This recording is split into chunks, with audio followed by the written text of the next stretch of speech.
saya akan bawa tuan-tuan pemikiran tuan-tuan sedikit demi sedikit. Kenapa fatwa begitu? Kenapa Allah sendiri kata dia bersemayam di aras? Kenapa Allah Ta'ala memberi dalil-dalil dalam Al-Quran yang mengatakan Allah meliputi tiap-tiap sesuatu? Mengapa Allah mengatakan bukankah Muhammad yang bunuh, aku yang membunuh? Bukankah Muhammad yang melempar, aku yang melempar? Tuan-tuan, insya-Allah akan faham dengan jelas. Ihdinas siratal mustaqim. Bismillahirrahmanirrahim. Alhamdulillahi rabbil alamin. Wassalatu wassalamu ala asyrafil anbiya wal mursalin sayyidina Muhammad wa ala alihi wa sahbihi ajma'in. La hawla wa la quwwata illa billah il aliyil azim. La ilaha illallah, la ilaha illallah, la ilaha illallah. Kerana kita dapat berjumpa pada pagi Ahad ini bagi siri kuliah Tauhid yang ke-7. Pertama sekali kita bersyukur kehadirat Allah Subhanahu Wa Taala.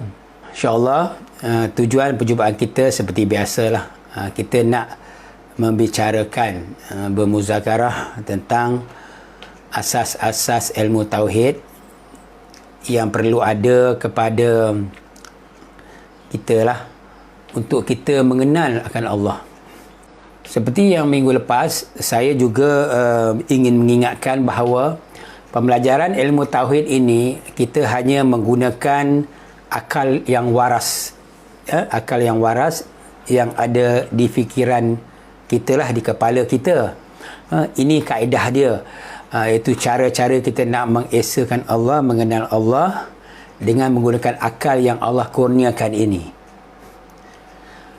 Kita tak menggunakan cara yang lain, sama ada kita menyelami sesuatu alam yang lain ataupun kita menggunakan kaedah-kaedah yang tidak menggunakan akal waras lah, itu tak ada.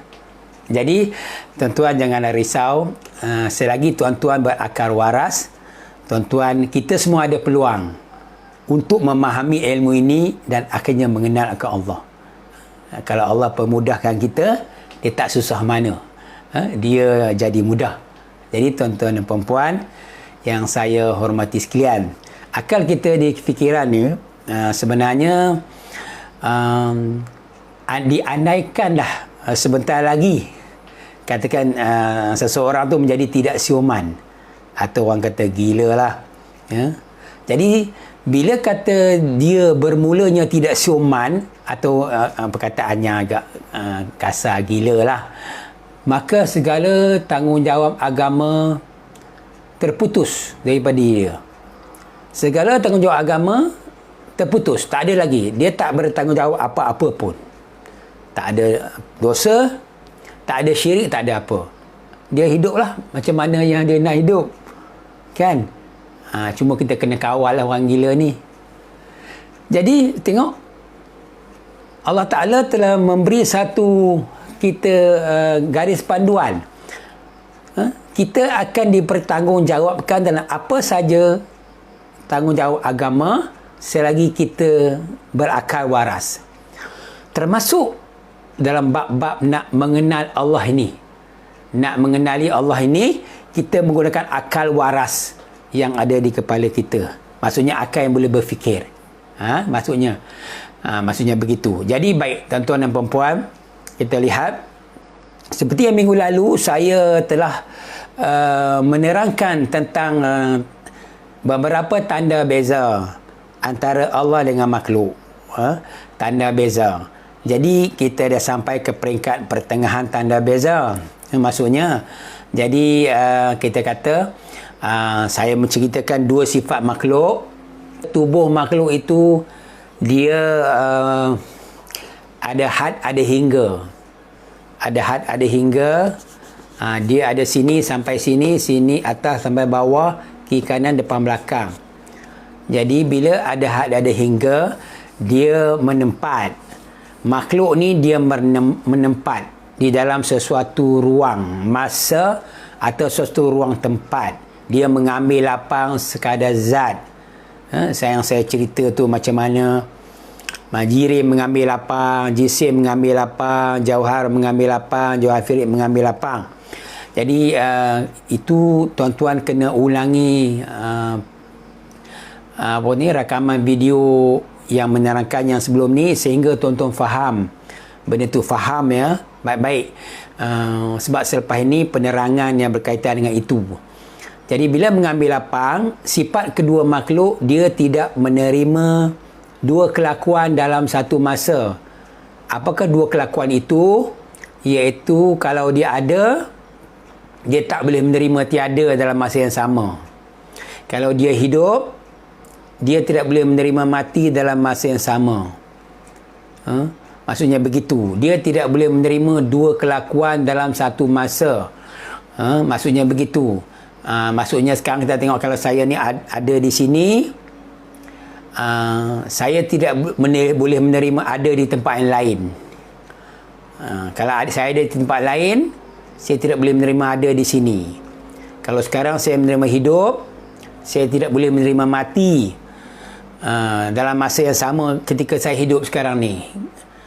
Dan jika Allah nak matikan saya dalam saat masa yang selepas inilah yang lain, bukan dalam masa yang sama dengan saya hidup. Itu sifat makhluk.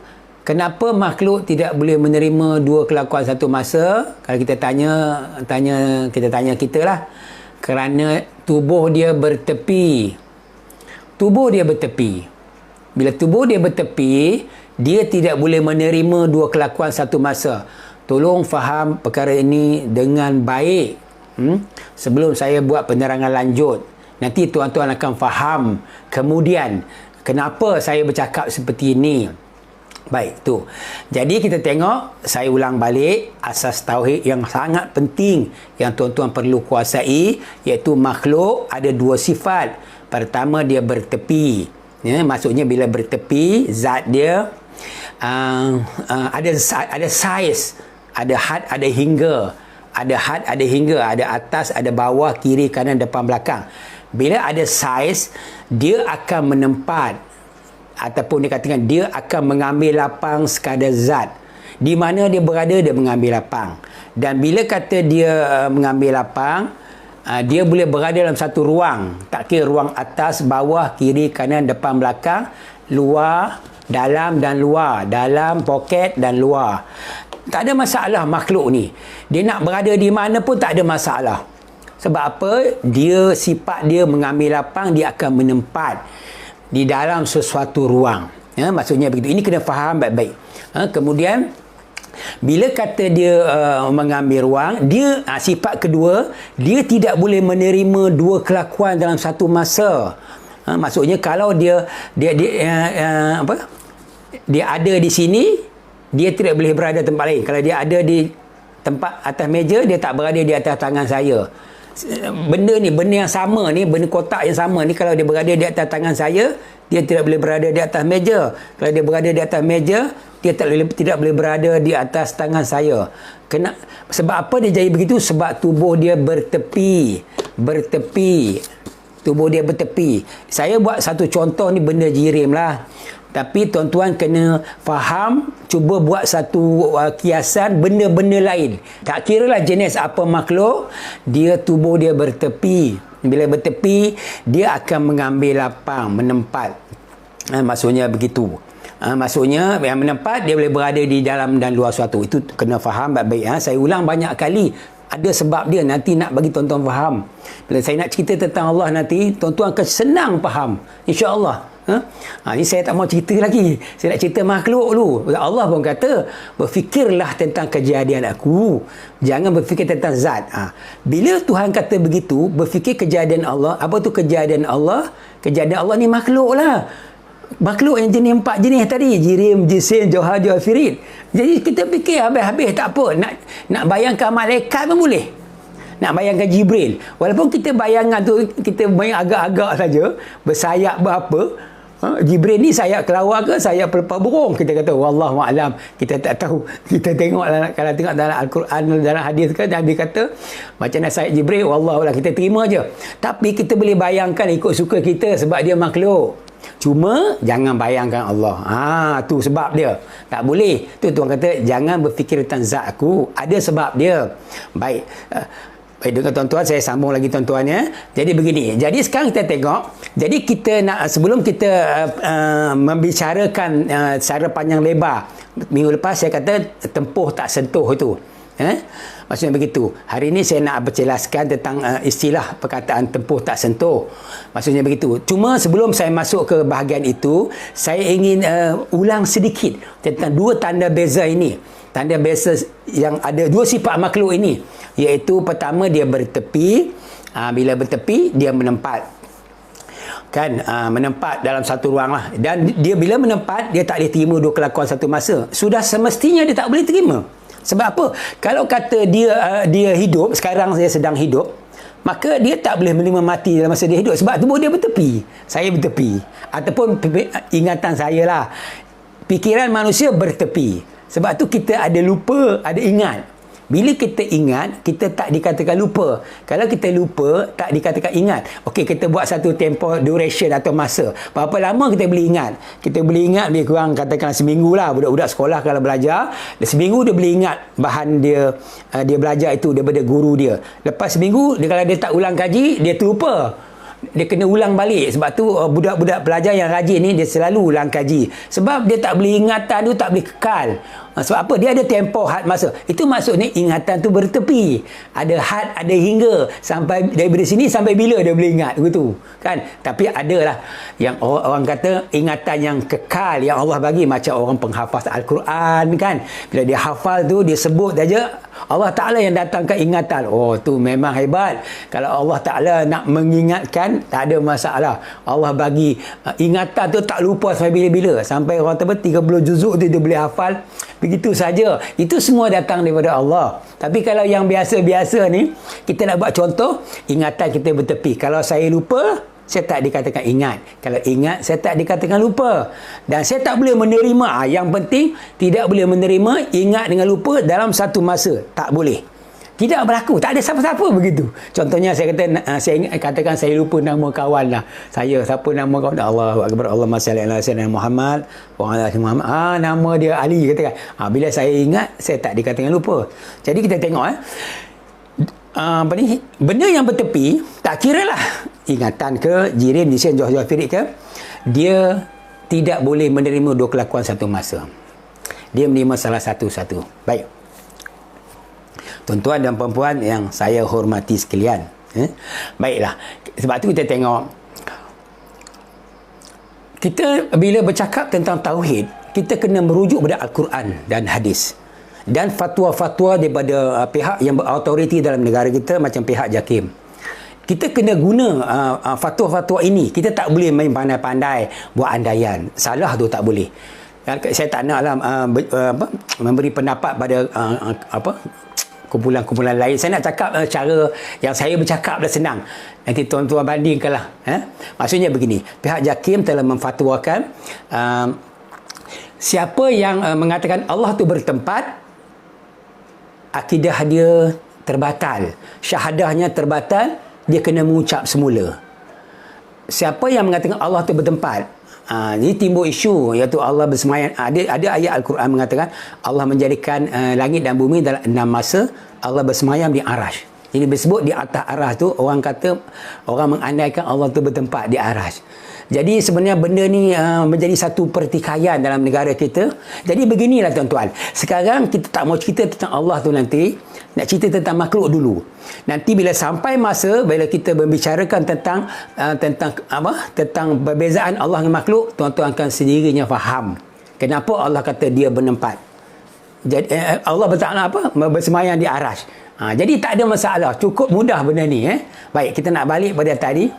Baik, bila pihak JAKIM memfatwakan Allah tidak menempat, mesti ada sebab dia. Sebab makhluk semua menempat.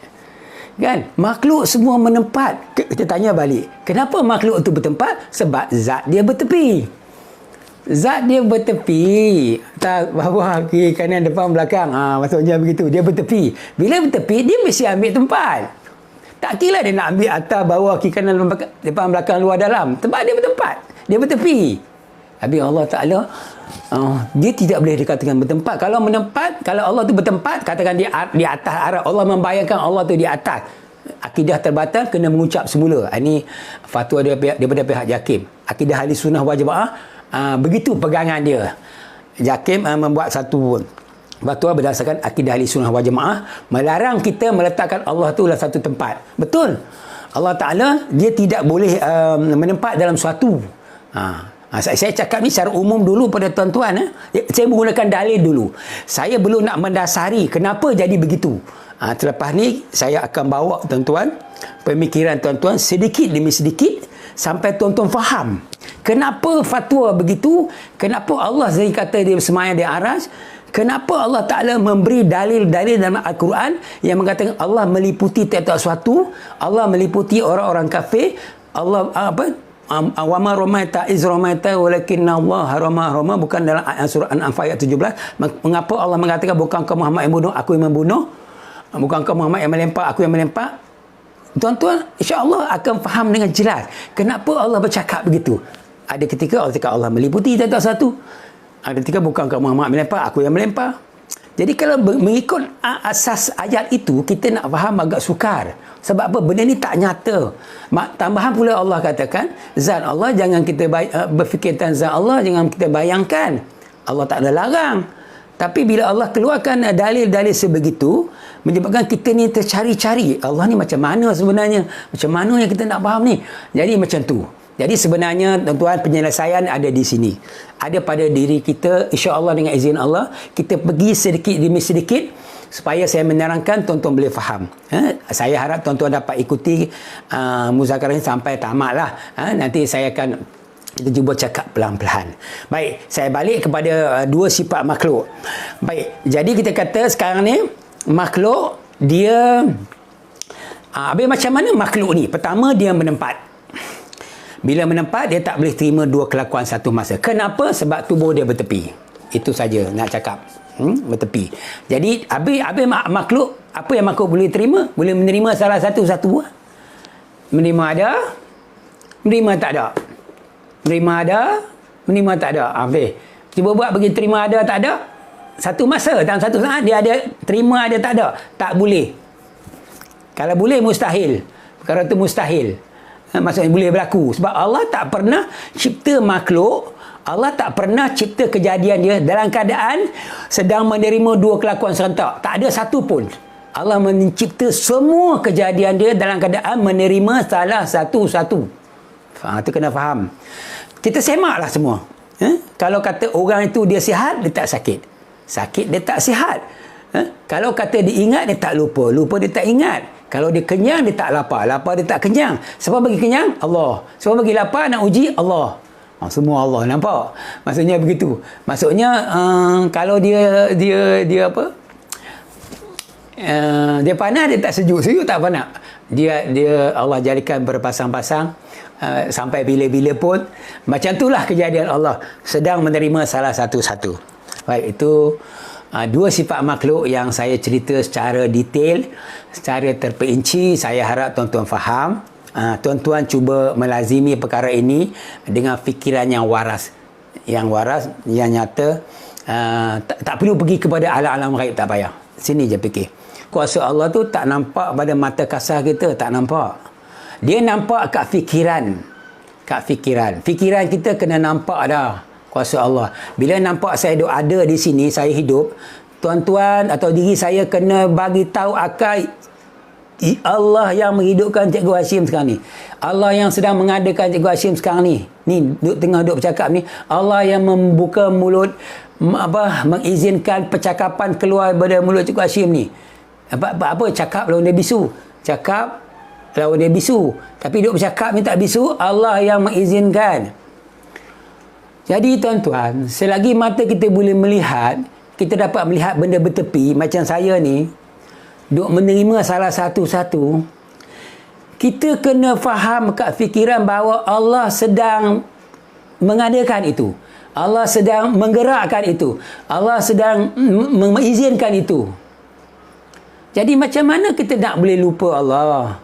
Tak boleh. Selagi mata kita melihat, tak cukup dengan mata, Allah bagi telinga. Selagi telinga pompang-pompang, katakan bunyi sedap tak sedap, dia berat ke sedap, dia berat ke tak sedap. Allah Ta'ala yang mengizinkan bunyi itu.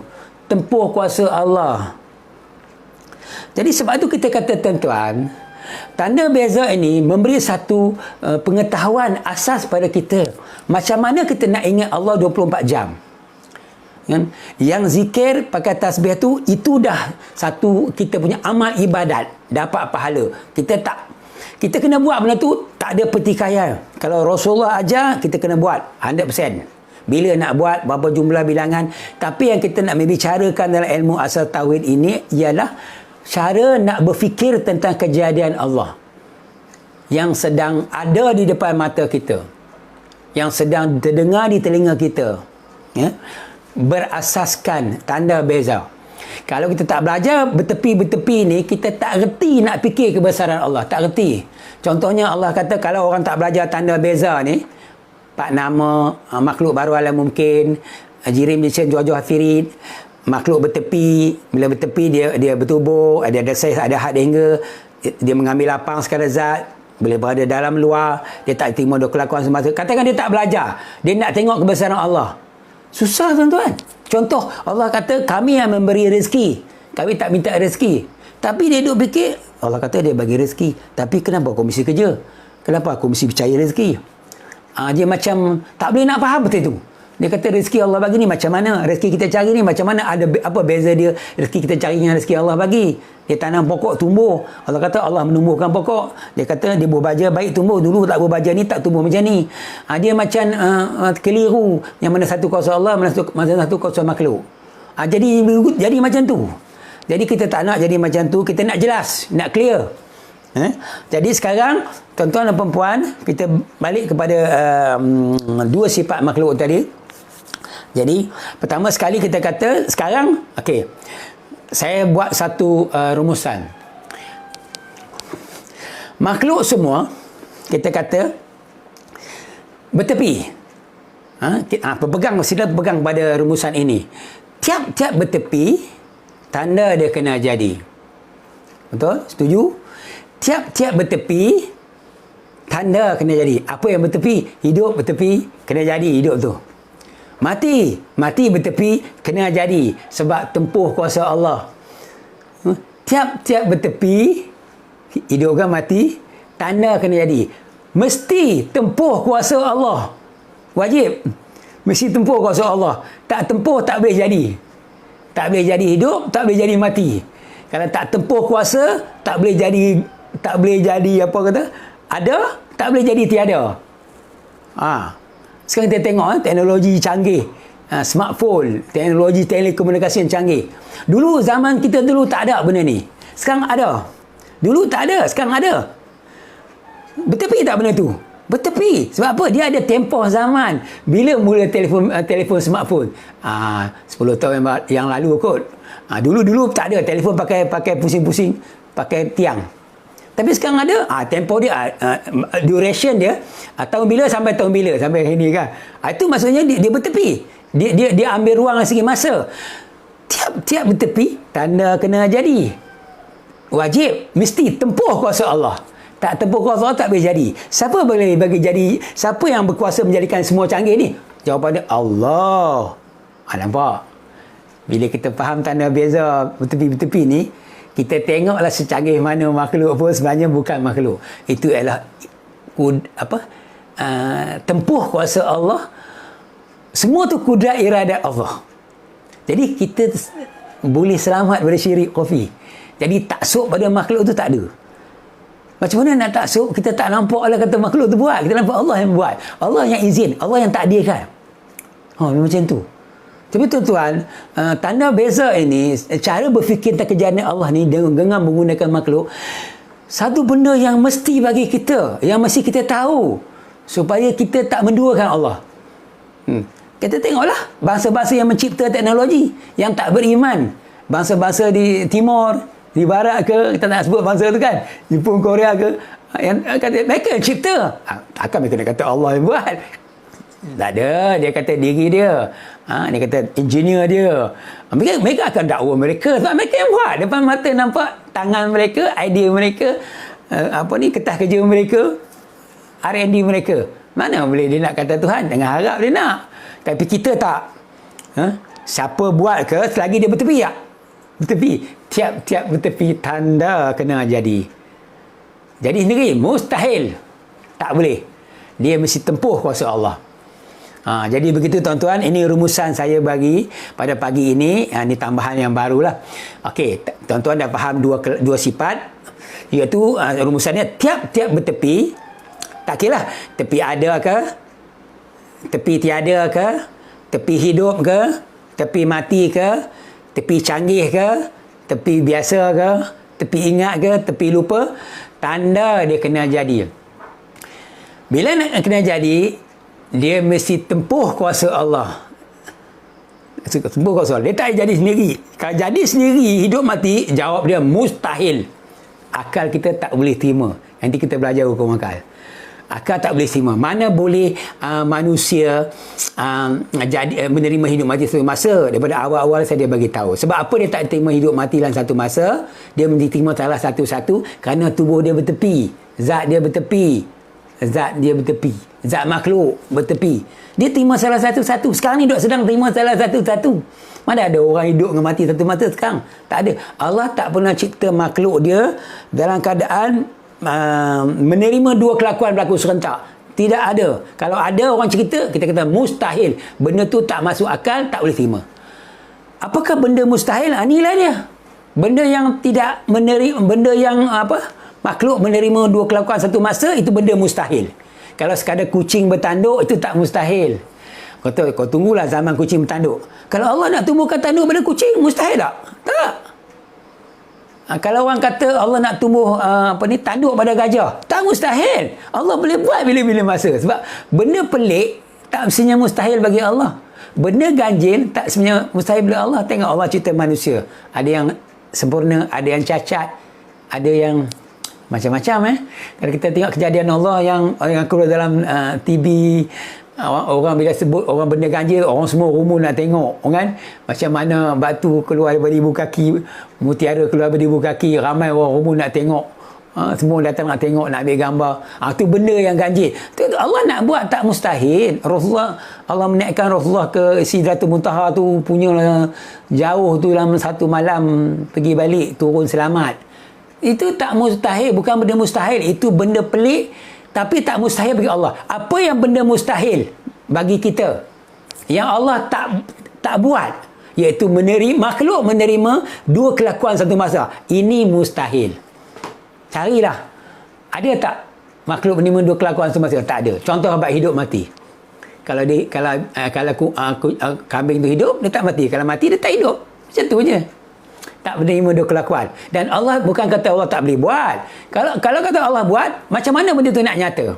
Tak boleh nyata. Allah nak menjadikan makhluk sebab dia nak menyatakan akan kudrat iradat dia. Allah mencipta makhluk sebagai tempat nyata akan kuasa dan kehendak dia. Tapi kalau dia cipta dalam keadaan makhluk tu tak nyata, apa tujuan Allah cipta makhluk? Dia mesti cipta dalam keadaan nyata. Tempur kuasa, nyata ada. Tempur kuasa, nyata tak ada. Tempur kuasa, nyata hidup. Tempur kuasa, nyata mati. Kalau orang kata orang tu menerima hidup mati dalam satu masa serentak, jawab dia mustahil. Kalau kata hidup ni bukan Allah buat, mati juga bukan Allah buat.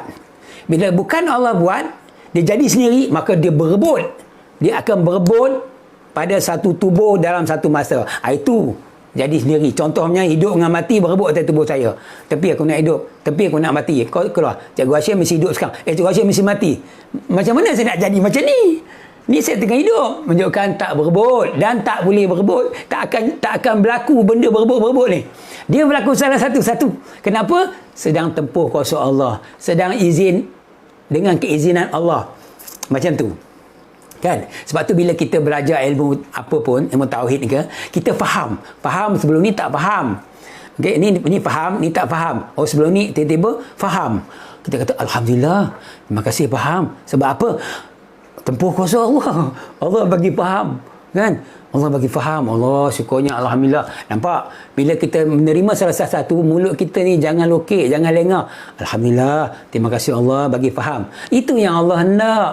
Kita puji dia, kita esakan dia, kita besar-besar dia, kita agung-agung dia atas kenyataan kudrat iradat di atas makhluk. Kan bila kita dapat tu kefahaman, alhamdulillah, terima kasih Allah. Orang kenapa aku cakap alhamdulillah, terima kasih Allah? Allah yang bagi faham. Kan kau duduk dengar senyap tadi tu yang faham tu. Itu asbab. Sebenarnya Allah bagi faham, tak tepuk kuasa tak jadi faham. Oh, tak faham, belajar tak faham. Dengar banyak kali, asal kau faham, aku tak faham. Sebab Allah Ta'ala belum nak bagi faham. Belum izin. Allah masih nak uji dalam keadaan tak faham. Kena ulang kaji ya. Ulang kaji 2-3 kali, oh baru faham. Macam budak kelas hujung yang kelas pandai. Kelas pandai cikgu sekali ajar ya faham. Bila mak cikgu tu masuk kelas yang hujung-hujung, dia kata ni tak boleh ajar sekali. 4-5 kali baru reti. Kena bagi contoh mudah-mudah, baru dia faham. 4-5 kali dia sama dengan sekali kelas pandai. Itu biasa. Allah Ta'ala yang takdirkan dia pandai ke tak pandai. Oh pandai, tepuk kuasa Allah. Oh tak pandai, Allah nak uji. Itulah kita kalau sebagai guru jangan marah pada kelas-kelas yang tak pandai. Sabar. Sebab apa? Allah Ta'ala nak uji kita dalam keadaan anak murid yang macam tu. Baik, kita patah balik pada tadi. Rumusan saya ulang balik. Tiap-tiap bertepi, tanda dia kena jadi. Dia mesti tempuh kuasa Allah baru boleh jadi ada. Dia wajib. Kalau hukum akal kata wajib tempuh kuasa Allah baru dia boleh jadi ada, boleh jadi satu-satu tepi tu. Kan? Jadi sendiri mustahil. Rumusan yang saya nyatakan tadi dengan izin Allah lah, saya cakap bahawa tiap-tiap bertepi tanda kena jadi. Tepi baik, tepi buruk, untung baik, untung buruk, semua bertepi, tanda kena jadi. Tempuh, wajib, mesti tempuh kuasa Allah baru boleh jadi ada. Dia tak jadi sendiri. Makhluk tak boleh jadi sendiri. Jadi sendiri mustahil, tak boleh terima akal. Jadi sekarang kita kena set dalam minda kita, tolonglah. Tuan-tuan sayang Allah ke tak sayang? Sayang. Kita semua cinta, nak sayang ke Allah, nak cinta. Nak Allah sayang kita, semua nak. Macam mana kita nak buat bagi Allah sayang kat kita? Pertama, jangan menduakan dia. Ingat, kalau kita sampai ke tahap nampak setiap gerak diam kita ni kerana sedang tempuh kuasa Allah, apa lagi alasan Allah tak sayang kita? Semua kita dah serah pada Allah. Ya Allah, aku boleh bercakap ni dengan tempuh kuasa kau. Bukan sentuh, tempuh. Kalau tak tempuh kuasa, aku tak boleh. Semua percakapan keluar ni sebagai asbab. Allah Ta'ala zahir atas saya bercakap lah. Tempuh kuasa. Kalau tak tempuh, bisulah saya. Kena dia tempuh kuasa. Tu kita tengok sekarang ni, kita katakan benda ni depan mata. Tuhan kata aku ni lebih nyata daripada segala yang nyata, tapi kamu masih tak nampak lagi. Ya Allah, kuasa aku, kamu tu tak ada daya upaya.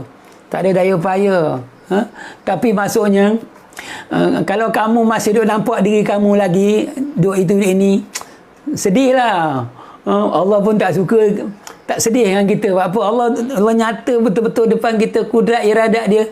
Kita masih lagi duk bermain dengan makhluk. Bukan kita nak menolak makhluk, bukan. Kita tak tolak makhluk, tapi kita masih duk layan makhluk tu. Oh, aku hebat lah, aku bijak lah, aku pandai lah. Ya Allah, apalah kita kata kita buat kerja ni. Biar baik setiap saat kita buat benda yang kita kata biar Allah suka kat kita. Lepas tu ada seorang sahabat Rasulullah, saya tak lupa Sayyidina Ali ke Sayyidina Umar, kalau aku lupa pada Allah walau 1 detik, aku hukum diri aku murtad. Oh tu yo, kita tak macam tu lah, dengan buat itu takut. Dia boleh sahabat Nabi tu, saya Sayyidina Ali ke apa, kalau aku lupa pada Allah walau 1 saat, aku hukum diri aku murtad.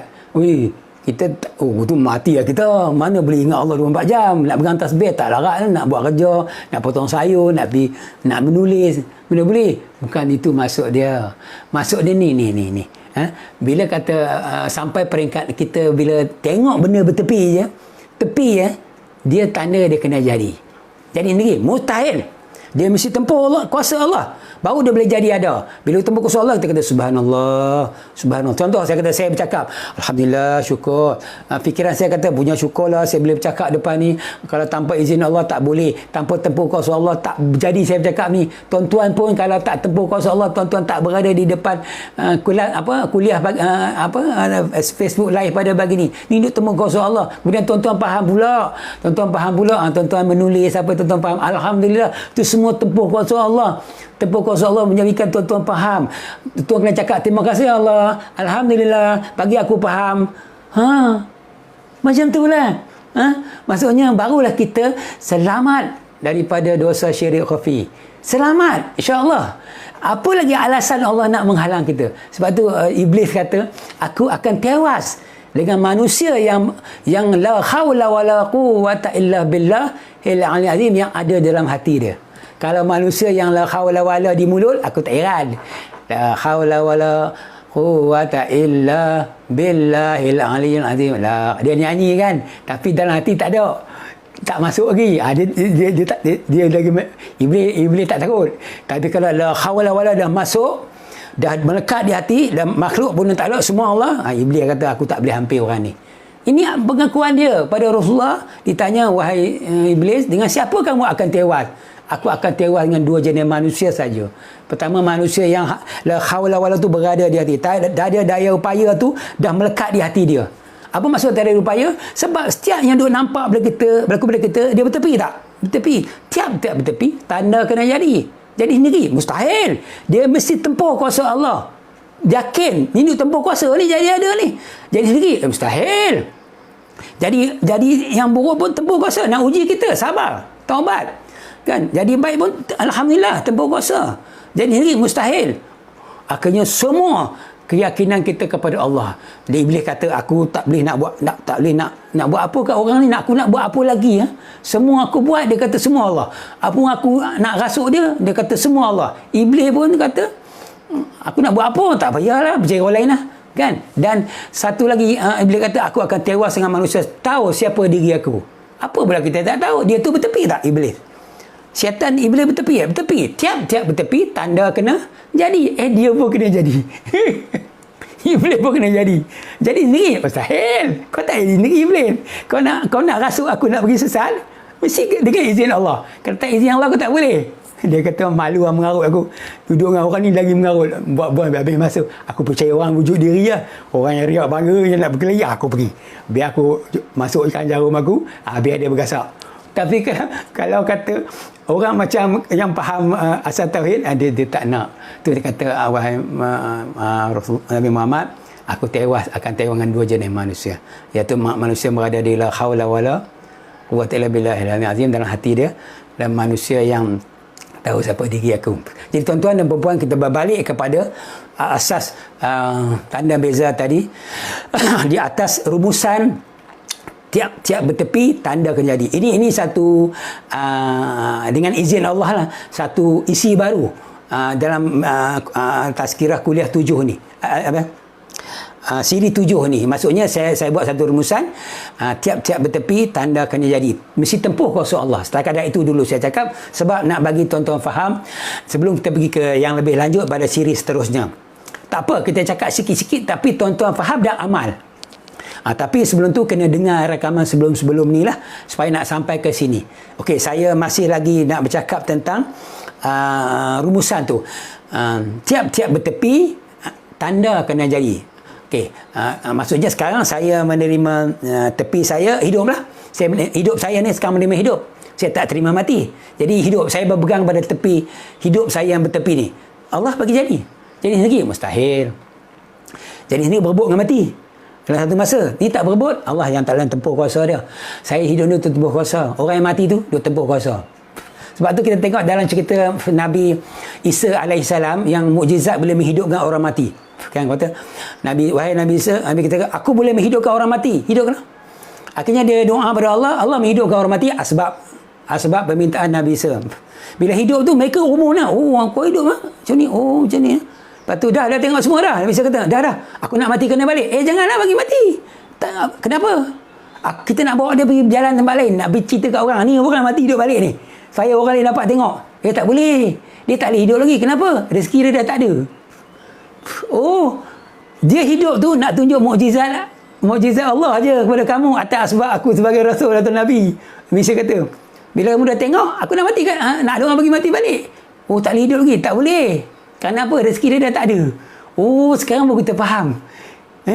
Kita duk hidup ni kerana rezeki kita masih ada. Kalau rezeki kita tak ada, minta maaf. Kita tak boleh hidup. Kita nak makan, nak minum apa? Selagi betul kata-kata orang tak nak mati, malaikat Israel datang. Bukan malaikat Israel, malaikat jaga rezeki datang, malaikat jaga air datang. Dia kata, aku dah pusing seluruh alam. Orang cerita, saya cerita. Nak cari kamu sesuap rezeki, empat ni dah tak ada untuk kamu. Ada untuk orang lain.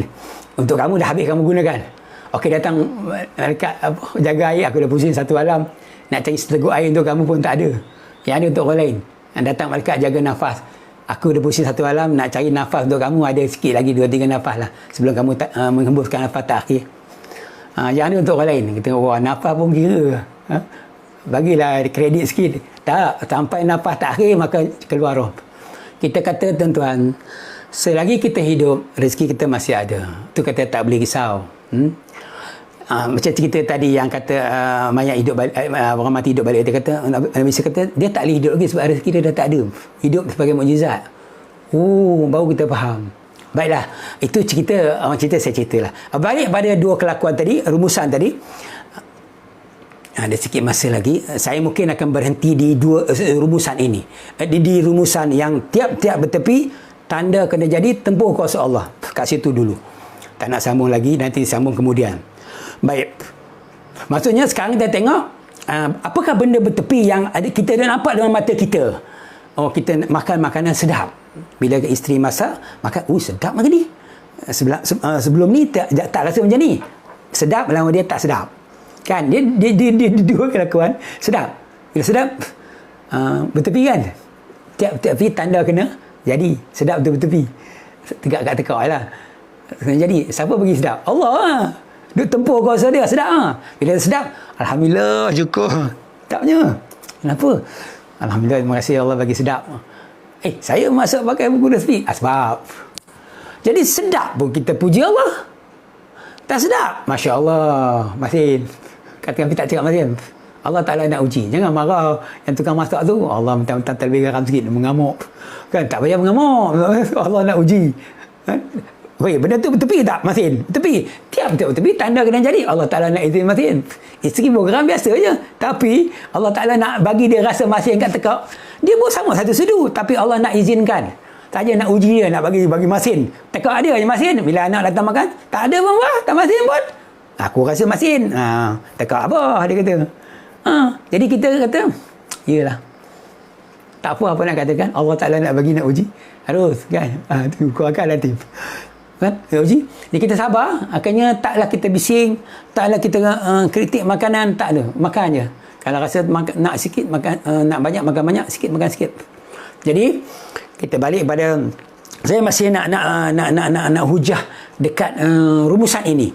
Tiap-tiap bertepi, tanda kena jadi, tempuh kuasa Allah. Okey, sekarang kita cari benda bertepi atas diri kita pada hari ini.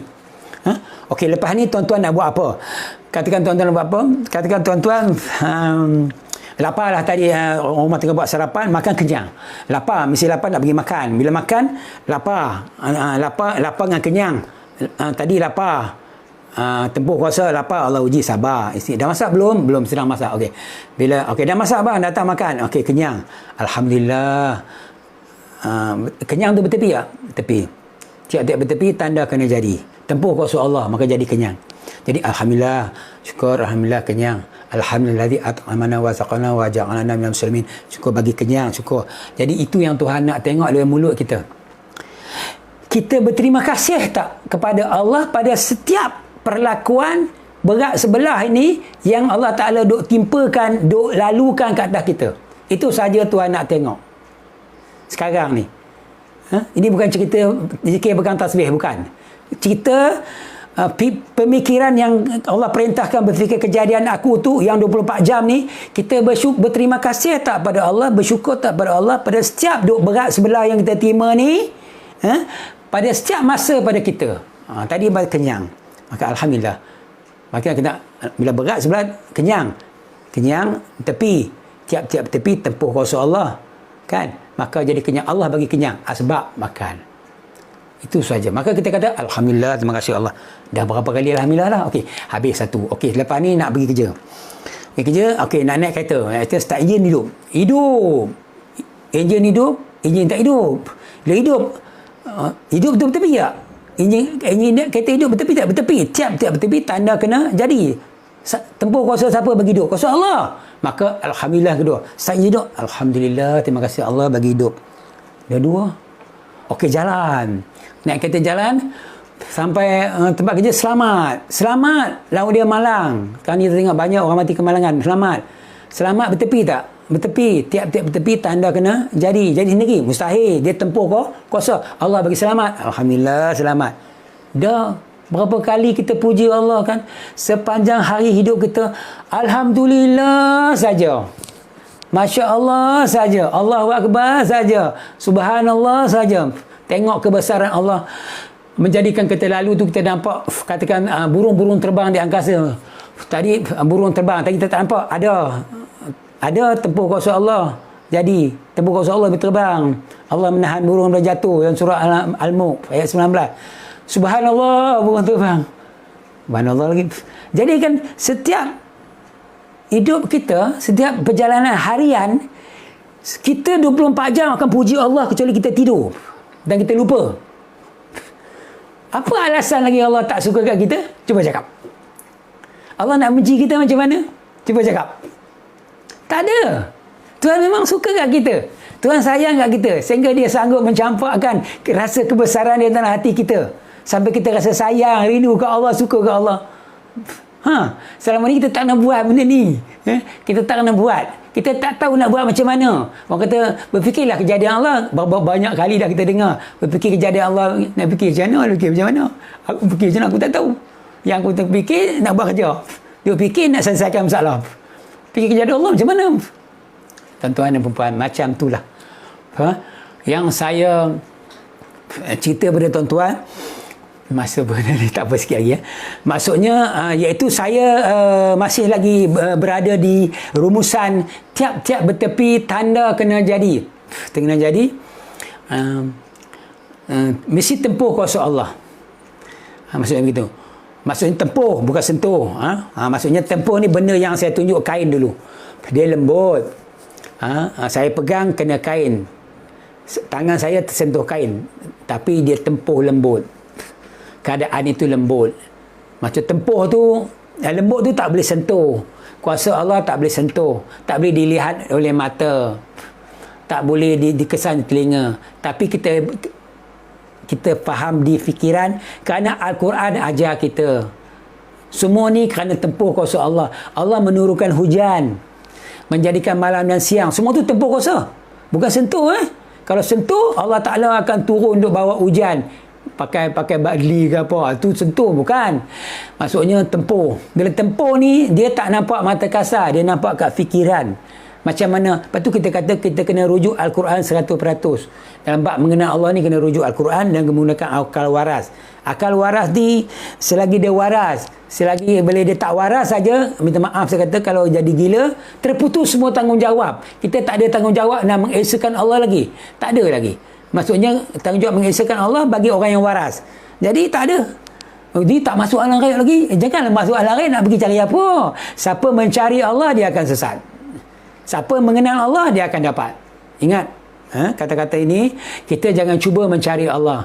Siapa cuba mencari Allah dia akan sesat. Tapi siapa cuba mengenal Allah, insya-Allah dia akan dapat atas izin Allah. Maksudnya kita berbalik di atas kata kunci tempuh tak sentuh. Tempuh tak sentuh. Maksudnya semua Allah memberi dalil bahawa Allah menjadikan makhluk semata-mata hendak menyatakan akan kudrat iradatnya. Ini dalam kitab Ihya Ulumuddin. Orang mengaji kitab Ihya Ulumuddin ada satu hadis qudsi Allah mengatakan, aku menjadikan makhluk selepas itu semata-mata kerana hendak menyatakan dengan kudrat iradat aku. Ini yang digariskan oleh Imam Al-Ghazali. Jadi kata-kata ini kita ambil bahawa memang makhluk ini tempat nyata segala kudrat iradat Allah. Tempuh kudrat, kuasa, iradat kehendak dia tempuh, bukan sentuh. Jadi kita kalau kita rasa lemah, kita kata Allah, aku ni lemah ni, buat sakit ni, maksudnya begitu, dah ada Allah nak uji kita tempur kuasa. Kita berdoa, ya Allah Tuhan aku berilah kekuatan fizikal aku nak kerja ni. Tiba-tiba rasa kuat. Bukan kata Allah pergi tambah kita kuasa. Tadi kurang sikit power, dibagi sikit power, bateri besar sikit, tak. Dia tempuh kuasa. Allah nyata. Katakanlah doa kita nak makbulkan. Allah bagi, alhamdulillah, pulih jadi bertenaga. Allah bagi, lemah juga. Doa-doa pun lemah. Tak larat. Tempuh kuasa. Allah nak uji. Maksudnya, kita kata begitu. Jadi tuan-tuan dan perempuan, jadi sebagai kesimpulan je untuk minggu ni, sebagai kesimpulannya iaitu tuan-tuan cuba lazimi tanda beza pembelajaran asal ilmu tauhid ni daripada siri 1 sampai siri ke-7 ini. Tuan-tuan ambil masa dengarlah. Bukan saya nak paksa, sebab inilah jalan je untuk Allah Ta'ala, kita kenal Allah dengan cara menggunakan akal waras. Tak perlu risau tuan-tuan, tak perlu ilmu tinggi-tinggi, tak perlu berkelulusan. Pelajar ni kena guna akal waras dengan panduan tanda beza, iaitu kerana sebab masa tempat, makhluk baru alam mungkin, jirim, jisim, johar, firid, dua sifat makhluk bertepi. Bila bertepi, dia mengambil lapang skala zat, melompat. Kemudian dia tak boleh terima dua kelakuan satu masa. Kemudian saya ambil buat satu rumusan, tiap-tiap bertepi tanda kena jadi. Wajib mesti tempuh kuasa Allah. Contohnya apa tempuh lagi, tadi saya tunjuk dah daripada tuan-tuan bangun minum pagi, ambil kunci kereta, start pergi kerja, balik. Sampai tempat kerja. Sampai tempat kerja ada kerja banyak pula. Banyak lawan dia sikit. Bila kata banyak tu, kalau kita nak, biasanya nak mengamuk lah. Ni bos buat minta tolong selesai masalah ni, kawan kita tu sakit, kita kata asyik aku je, kita bercakap di hati asyik aku. Tapi kalau kita punya minda, kita duk nampak Allah je, duk nampak semua Allah, tak nampak makhluk. Maksud saya kata nampak Allah ni bukan nampak zat dia, nampak bahawa tu tempuh kuasa Allah. Tak apalah, ni semua banyak ni Allah Ta'ala, banyak lain sikit, banyaknya bertepi. Semalam tak ada, ni ada. Tiap-tiap tepi tanda kena jadi. Allah Ta'ala yang izinkan letak tu. Jadi sendiri mustahil. Kan? Maka begitu mesti ada hikmah dia. Allah nak bagi. Nak bagi. Jadi sebaliknya mesti ada hikmah. Tak apalah tuan, bos. Saya cuba selesaikan. Kita buat selesai. Alhamdulillah. Terima kasih Allah bagi selesai. Boleh. Dah siap. Saya jangkakan tak siap hari ni. Allah mudahkan. Tak apalah. Banyak kali saya naikkan pangkat awak. Naik pangkat? Janganlah. Saya buat kerana Allah. Ini hikmah ni sebalik. Orang naik ke pangkat kerana kerja rajin kita. Bukan kerja rajin. Sebab apa? Dia nampak benda ni bertepi. Kan? Dia bertepi, tembur kuasa bertepi, tembur kuasa Allah dah bagi. Kan? Maksudnya apa, nak uji kita kan? Sabar, buat. Bukan tak boleh. Saya rasa nak selesai masalah ni, banyak kerja nak fikir. Bukan kita yang memang zahir kita nak fikir, tapi Allah nak selesaikan ni. Allah letak pembantu, kata aku tak menguji kamu kecuali orang yang aku yakin mampu. Setiap ujian aku bagi kepada orang yang mampu. Mesti kita yang mampu. Kita buat selesai. Sebab memanglah. Maksudnya Allah yang tempuh kuasa sebab mampu. Allah tak pilih orang tak mampu. Lepas tu bos letak atas meja kau. Contohlah, mungkin tak ni kau asyik aku je kena. Itu kadang-kadang nafsu kita. Iblis setan ni, dia asyik nafsu manusia ni asyik menolak kebaikan. Benda jahat dia suka. Kan? Dia tak menolak, tapi itu perangai manusia. Tapi kalau kita faham tanda beza ni, itu iblis kata tadi, aku tak boleh buat apa lah dengan orang yang la haula wala quwwata illa billah dia. Aku tak boleh buat apa lagi. Maksudnya aku nak kacau tak boleh. Dia kata aku nak mulalah bila beban kerja banyak, aku nak rasuk dia supaya dia rasa putus asa, tension, geram, tumbuk balas balik orang yang bagi. Tak, tapi dia kata tak apalah, benda tu bertepi. Tiap-tiap bertepi tanda akan jadi. Mesti tempuh kuasa. Kan? Macam frontliner sekarang ni. Frontliner ni katakan kerja, ya Allah, kata setengah mati. Ada yang kita tengok dalam video tu terbaring, dalam gambar tu terbaring dengan pakaian dia. Maksudnya tu terbaring sampai berpuluh-puluh. Kita kata Masya Allah, kita kalau tempat dia macam mana, mau kita lari. Tak, Allah uji mereka kerana mereka mampu. Tapi benda tu bertepi tak? Tapi tiap-tiap bertepi kena jadi. Allah Ta'ala berjaya itu. Tempuh kuasa Allah tu. Jadi ke tu? Nak uji. Sebenarnya Allah nak naikkan martabat frontliner. Di sisi Allah ni mereka mulia. Kerana berkorban untuk orang lain. Kita tak nampak benda tu. Hikmah-hikmah di sebalik kita tak nampak. Di zahir kita kata kita penat. Tapi di sebalik, di sisi Allah kita diangkat darjat. Kerana berkorban. Berkorban demi kerana Allah dengan asbab membantu manusia. Itu yang orang tak boleh baca. Orang duk nampak kan duit. Kan kau buat ni dapat apa. Memanglah kerajaan bagi duit. Sumbangan. Alhamdulillah itu rezeki. Haruslah. Kan? Tapi sebenarnya kita kena pergi balik pada tauhid ini. Tauhid ni kena ada dalam hati kita. Bahawa bila kita mengenal Allah dengan cara macam ni, hidup kita jadi mudah terurus. Dia terurus dari segi jasmani, kita tak boleh urus diri kita sebab apa, penyakit datang mana kita tahu, tapi dari segi mental, dari segi rohani dia terurus. Sebab apa, bila kita selalu bersangka baik pada Allah, ini ilmu tauhid ni ilmu yang memudahkan kita untuk bersangka baik pada Allah. Tolonglah, saya nak bagi sikit penegasan. Ilmu tauhid yang kita bercakap ni, ilmu yang nak berprasangka baik terhadap Allah. Jadi tuan-tuan dan perempuan, saya kesimpulannya saya nak tutup ada 8.10, nak tutupkan kuliah siri ke-7 pada hari ini dekat rumusan tiap-tiap bertepi tanda kena jadi. Tempuh kuasa Allah kat situ. Ya. Jadi sekarang kerja tuan-tuan selama seminggu sampai yang akan datang punya kelas kuliah, tuan-tuan kena tengok benda bertepi dalam hidup tuan-tuan. Contoh saya dah bagi tadi, masa tepi minum makanan isteri buat, tepi start enjin, tepi nak pergi kerja, datang tempat kerja tengok barang atas meja banyak benda. Lepas ni tuan-tuan tengoklah, ikut tuan-tuan punya hidup masing-masing. Katakan lepas bagi kuliah ni, tuan-tuan mesti nak buat kerja. Nak bergerak, nak pergi sana sini, semua benda tu bertepi. Bertepi tak? Bertepi. Sama ada dia jirim, jisim, johar, firib. Tuan-tuan dan perempuan, saya rasa saya berhenti di sini dulu. Mohon maaf atas kesalahan tutur kata, terlanjur perkataan yang menyinggung. Kita sama-sama doakan supaya Allah Ta'ala memberi kefahaman kepada kita untuk memahami tentang Allah tu sendiri melalui makhluk. Kita bukan berfikir tentang zat dia. Kita bukan berfikir tentang diri dia tu macam mana. Dan diri Allah tu ada. Cuma dia kata jangan berfikir tentang zat aku. Maka kita tolong jangan berfikir tentang zat dia. Sekarang saya bercerita daripada tadi sampai sekarang tentang kejadian dia saja. Kejadian dia ada dua sifat bertepi, kemudian tak lima dua kelakuan. Dari situ kita buat rumusan. Tiap-tiap tepi tanda kena jadi tempuh kuasa Allah. Kita hanya kata tempuh kuasa Allah, bukan kita saja-saja kata, sebab Imam Ghazali sendiri menggariskan Ihya Ulumuddin mengatakan Allah jadikan makhluk semata-mata nak menyatakan akan kudrat iradat dia. Itu saja. Jadi kita ambil dalil-dalil hujah daripada kitab-kitab yang muktabar, Al-Quran, tempuh kuasa Allah. Tempuh kuasa Allah. Sebab Allah mengatakan aku jadikan makhluk semata-mata nak menyatakan akan kudrat iradat aku. Kita ni kenyataan kudrat iradat Allah. Tak ada salah apa-apa. Kalau siapa nak siasat ke nak dengar orang pihak atasannya, dengarlah. Lagi bagus.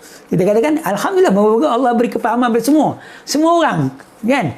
Atas percakapan kita. Lepas tu dalam kumpulan ni pun banyak ustaz-ustazah yang mendengar. Kan? Maksudnya begitu. Saya bukan nak mengajar. Dari dulu saya cakap, saya nak berkongsi tentang ilmu tauhid. Semua sama-sama dapat seorang sikit. Akhirnya dapat merasai kebesaran Allah. Akhirnya sendiri guna, sendiri amal. Kan? Tak ada apa-apa. Jadi, saya rasa jadi sekali lagi kita doa pada Allah semoga Allah Ta'ala terus memberi kefahaman kepada kita bahawa yang mengizinkan semua dia adalah Allah. Cuma hari ini saya cadangkan tuan-tuan, tambahlah pujian kepada Allah, zikir, tasbih, tahmid, takbir pada Allah. Allahu Akbar, Allahu Akbar. Tengok satu kejadian Allahu Akbar. Kenapa Allahu Akbar? Benda tu bertepi. Katakan berlaku kilat, pum, dia panah satu, kita merasa macam berhampir dengan kita, tepi betul dia kilat, memang tepi, tiap tepi tanda kenyang tempuh kuasa Allah jadi kilat sebab maksudnya Masya Allah, Allahu Akbar, kita keluar Allahu Akbar, Masya Allah. Itu yang Allah hendak. Bila Allah Ta'ala tunjukkan akan kebesaran dan keagungan dia dengan asbab makhluk, maka kita balas dengan pujian, agungkan dia, besarkan dia. Itu yang Allah nak kita buat. Itulah tujuan Allah cipta manusia. Kalau kita nak tahu, Tentu macam tu lah kan. Jadi tuan-tuan, kita baca doa sikit semoga Allah Ta'ala memberkati majlis kita pada pagi ini. A'udzubillahi minasyaitonirrajim. Bismillahirrahmanirrahim. Alhamdulillahirabbil alamin. Wassalatu wassalamu ala asyrafil anbiya wal mursalin sayyidina Muhammad wa ala alihi wa sahbihi ajma'in.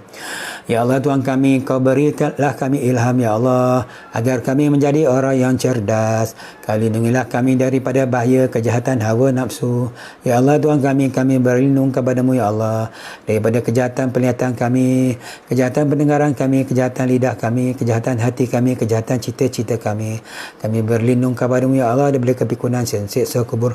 Ya Allah Tuhan kami berlindung kepadamu ya Allah daripada penyakit sopak gila dan juga kusta. Jauhlah kami daripada penyakit yang wabak berjangkit ya Allah.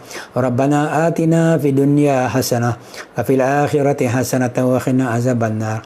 Wa sallallahu ala sayyidina Muhammadin nabi ummi wa ala alihi wa sahbihi wa barik wa sallim. Walhamdulillahi rabbil alamin. Taqabbalallahu minkum minna wa minkum taqabbal karim. Sekian wabillahi taufiq wal hidayah. Assalamualaikum warahmatullahi wabarakatuh. اهدنا الصراط المستقيم